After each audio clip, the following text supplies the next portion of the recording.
தனியாக வசித்த பெண் கழுத்து நெரித்து படுகொலை செய்யப்பட்டார்.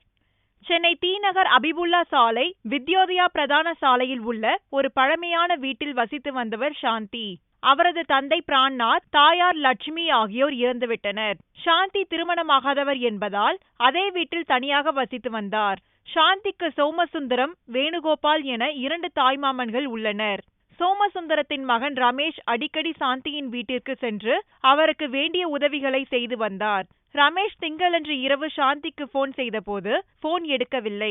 இதனால் வீட்டிற்கு சென்று பார்த்தபோது சாந்தி கொலை செய்யப்பட்டு கிடந்ததை கண்டு அதிர்ச்சி அடைந்தார். இதனையடுத்து போலீசார் வழக்கு பதிவு செய்து விசாரணை நடத்தி வருகின்றனர்.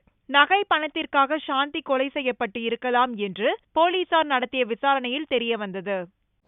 இவங்க வந்து எங்கள் அத்தை பொண்ணு. அவங்க எப்பவுமே தனியாக தான் இருப்பாங்க.